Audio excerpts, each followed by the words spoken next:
Hi, I'm back. I have a microphone now. I don't have a good camera because I don't have money, but I'm back. Hi, hello, Rad here. I am so excited to be back here. I have tried filming this video twice now, but I thought maybe I should give myself some slack and really delve into exactly what I want to say today. I'm in a new place now. I'm in a new place mentally. I'm happy. I'm doing great. And I want to talk about something that I'm passionate about. And for me, my first video back, I would like to talk about Harry Styles. You've probably never heard of him before. He's very indie. He's very underground. He's never won an award. He's never won a Grammy. He's never done anything successful in his life. So you probably don't know who I'm talking about. But we're talking about Harry Styles.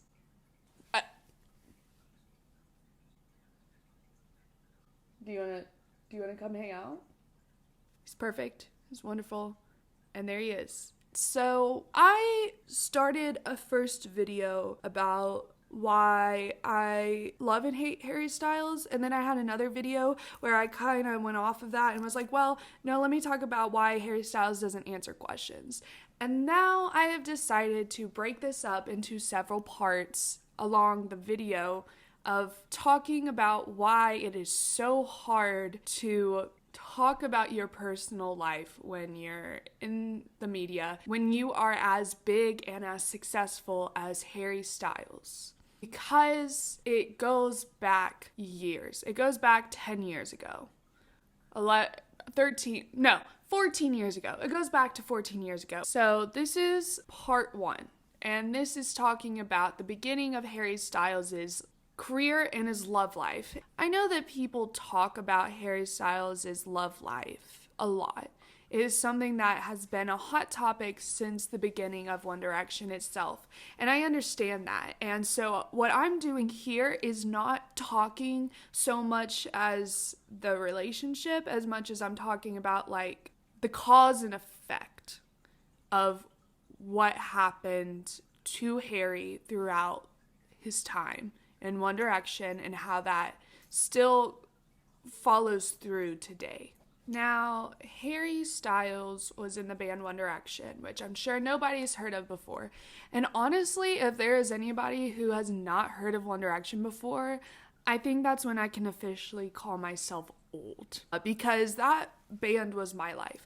One Direction was something that was bigger than we ever thought it would be. I watched a video by Hey Angel about the management side of One Direction, and it kind of influenced me to want to get back into talking on the internet and being on YouTube. And so I will link that video because I think they go into it a lot better than I could of what's going on around Harry Styles at the time that this is all going down.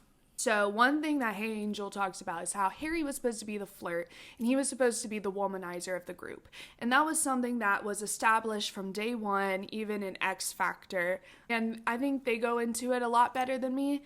And I don't want to steal their thunder by reiterating everything that they say. So go watch that video. But something that happens almost immediately after coming out of the X Factor is he is groomed by Caroline Flack.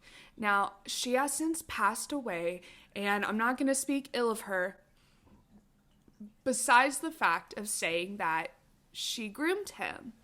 And Harry was seen as some kind of womanizer and flirt. He was seen as some kind of sex symbol from the beginning, because he was with or flirting with, or I don't know what their relationship entailed, because I am not going to go and look that up and try to expose someone who has passed away and all of that stuff. Like, I'm not going to sit here and try to say something that may not be true. But, I mean, it was pretty public. Now, I'm going to play a clip of her dodging the question of being with Harry because, well, let me just show you.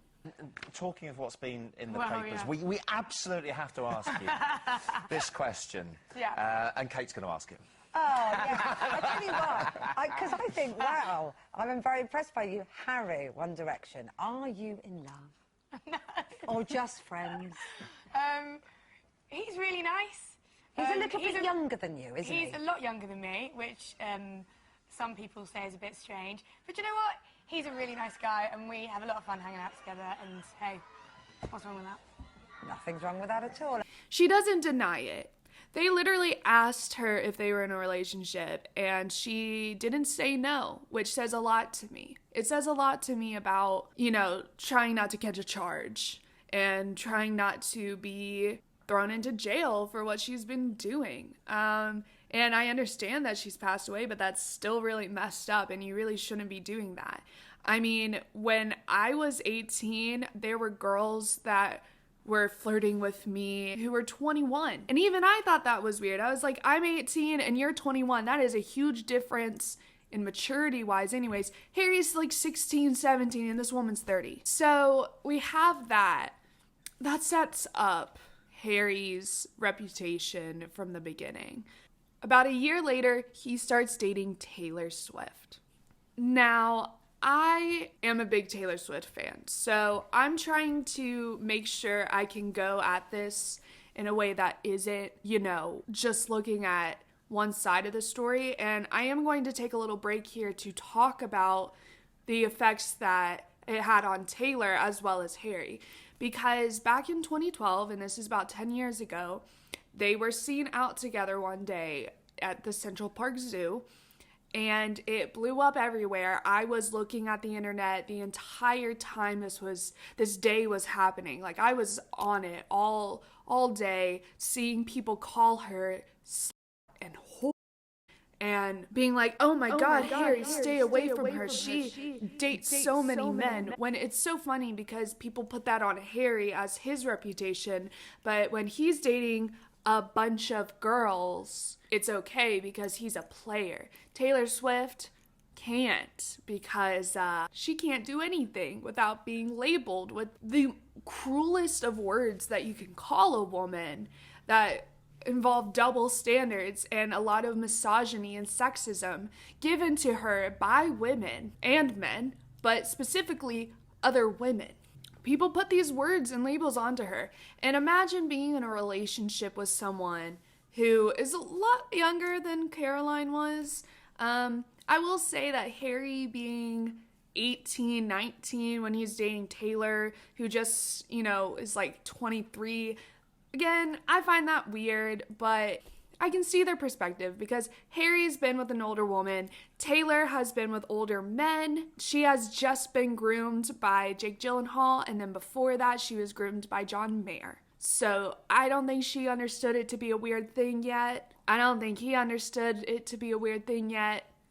And lo and behold, they were together, but it seems to have been a really good relationship. But you have your whole life put on blast because you're dating someone that you stated was your celebrity crush, by the way. He said it all the time that he really liked Taylor Swift. But you have this relationship with someone so much more famous than Caroline Flack. Because I didn't even know who Caroline Flack was. You have Taylor Swift, who is a global superstar, and you're trying to have this relationship. And you've both been previously groomed, and you don't know how to communicate, and you don't understand how to accept the fame that you have because One Direction just blows up monumentally. Taylor Swift is blowing up at this time with Red because Red is more commercial with I Knew You Were Trouble and We Are Never Ever Getting Back Together, like ever. And you have this relationship that is so, like, it gets to the point in such a short amount of time. It gets to the point of Justin and Selena and Justin and Britney. It gets to that level, and they've just barely been dating. And at this time, you have people asking him all the time about her, and he has to dodge all these questions, and it's hard to keep your private life private, especially when you're dating someone like Taylor Swift, and you have all these, oh, she's gonna write a song about you, and be careful, she's a serial dater, and be careful, because she's a heartbreaker, even though she's the one being groomed. Even though if you If you go back and look at the track record she's had, it's been with people who are really bad for her. Outside of like Joe Jonas, her current boyfriend, Joe Alwyn, and Harry Styles. Bella! Where the hell have you been, Loco? Sometimes I do want to take a pickaxe to Jake Gyllenhaal, John Mayer, and Calvin Harris's heads. You have that going on. And, you know, she is one of those people that Taylor has full control over what she is asked in interviews. She knows the questions, she knows what she can and can't answer, and she had a lot of control over that, and she still does. Harry, on the other hand, his management had a great field day with letting them be asked questions that they don't want to be asked. Everybody's so excited about you dating Taylor. It's gotten a lot of attention. I just bumped into her in a zoo and I don't know. I don't know about that. What are your thoughts on Taylor? Sorry? How's Taylor? What are your thoughts on Taylor? What are your thoughts on Taylor? What's your take on it? I don't know. I'd love to know. I'd love to know. A little time with Taylor? How's that going? It's good. Is that like it's a relationship? I gotta ask you made a comment to Us Weekly, I guess, last week about Taylor. Okay. What did you say? When did this happen? No. You would talk to Taylor now. You said she's a great songwriter. What would you say to her? She's a good songwriter. I think this really shows how hard it must be to be controlled by management and be controlled by the media even. You know, you look at Taylor and she has control over what she's asked. She does not enjoy being asked about different men. And when she is, she can dodge it and go, you know, I have a right to talk about my experiences in any form that I want to. And songwriting is the way that I feel deeply. And I stand by my songwriting and I don't care if people are hurt by what I say because this is how I feel. Harry, on the other hand, didn't really get that because at the same time, he's not really writing his music as much as someone else is. At this time, Take Me Home has just come out and they have writing credits on it, but you know, you start to wonder now, like, were they really writing their own songs in it, or is it just you guys had a few ideas and your names are credited on the booklet? And honestly, I used to defend them so hard back then because I was like, look, they do, you know, they're a boy band, but they do write their own songs. And like, I can't even believe that you're sitting there telling me That they're not as good as the Rolling Stones, okay? They are so good, and they write their own music, and they don't even do dances, so they're better than other boy bands because they're so good, and they're so authentic and genuine. I really thought all of that because I was 12. I didn't know any better. That's the craziest thing is like, I think that, you know, they were writing their own songs and those were all of their own thoughts and they were just so good at articulating their feelings. And then I grow up and I sit there and I go, it's not fun. But I digress. You have this hardship because you're looking at someone who has more control over their own narrative and you don't because you're part of a narrative that's being spun for you by other people who don't have your best interest at heart. They want the clicks. They want the stirring pot. I mean, I'm sure Harry did not want to be photographed leaving Taylor's hotel room. You get this whole mess of a situation, and I cannot imagine what it's like having a partner who has control over what is being said to them or when they're being photographed. But you're over here being controlled by people who do not have your best interest at heart. I think that there is something to be said about that. And I can't imagine how much stress you are put under because of that. And so they broke up because of the media, and probably because Harry's management was too rough with him. And I totally understand that. You know, how do you protect yourself and also protect a partner who's being raked across the coals just for dating you? I bet that it was probably really hard on him to have to deal with that. And I don't want to keep talking about Taylor Swift, because if you get me talking about Taylor Swift, I will talk about her for hours. This takes us to later on. It is well known that Harry has communication issues. He's an Aquarius. If you look at all of this other stuff that's happened, probably cannot talk about his feelings to save his life. This probably led him to making some very bad decisions with people that he had dated, like Kendall Jenner, who is part of a family that promotes very unhealthy beauty standards for people around the world, because somehow they are dubbed the royalty of the United States, which is kind of like saying that Walmart is the Chanel of America. And then you have Camille Rowe. I don't know her, okay? I'm going to sit here and say, I don't know Camille. I don't know her at all. She's not really that public with her life. But I do know that she dressed up as pregnant Sharon Tate the night that Sharon Tate was offed by Charles Manson's group. Now, no. No. All I'm going to say about that is no. And then that's how you get the music that he made about miscommunication. And that takes me to the Howard Stern interview of 2020. Now, Harry Styles basically does not answer too personally when he's asked questions about himself. Like, he doesn't answer too honestly. I mean, it's honest, but it's also not honest, but it's also honest. And I've always loved that about him. But there is this one part of the Howard Stern interview that I take great grievances with. In relation to Adore You, that you love this initial flush of romance. Right. And then things go wrong. Does he say there's something that you can do about this? Well, she's pretty Oh, she? Yeah, it's a she. Interesting. Yeah. I worry about you going to a woman therapist. I'm going to say no before you even... Can I tell you why? Yeah. Because you're going to fucking seduce her. I don't mean literally. But you... How do you know she's not going to seduce me? No, you're missing my point. Oh. You, first of all, your father left. Mm. You've got some father issues. Okay. You need a strong man in your life. Okay. You need Are a you male stepping up? therapist. No, I'm not a therapist. Listen, I got my own headaches. I'm not taking on yours. Okay. I got a lot of problems. But I'm saying, a woman, with you and women, it's tricky. No, I think she... I think she's amazing. The fact that Howard Stern is going to sit there and say that he's going to seduce his therapist, first of all, what? Second of all, what? Third of all, I'm sorry, what? And fourth of all, how?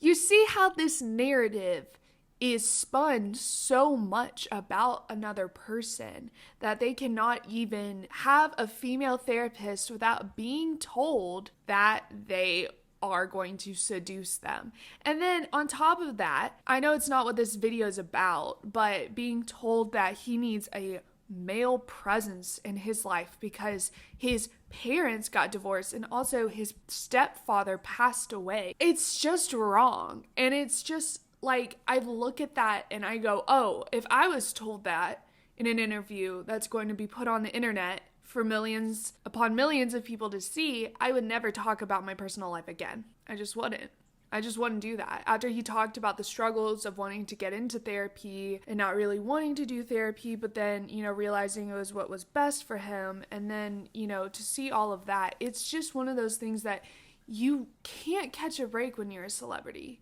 Like, if someone said that to me in my everyday life, I would have a breakdown about it. And then I would be like, you know what? I don't care, because whatever.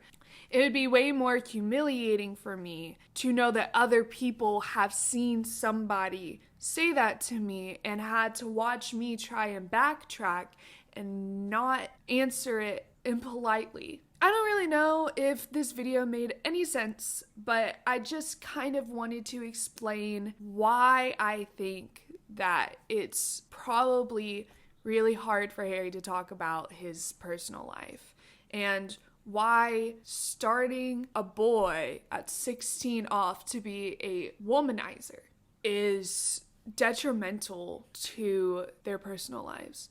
it's hard to sit there and realize that someone is unable to be honest because of personal things that have happened in the past that have become public. And, you know, I do think that Harry and Taylor's relationship is a catalyst for what happened to him and his mentality and his ability to communicate and be honest and open with another human being. And I think One Direction also had a role in that as well. And so I just wanted to come here and share my silly little thoughts on the internet. And yeah, so thank you for watching.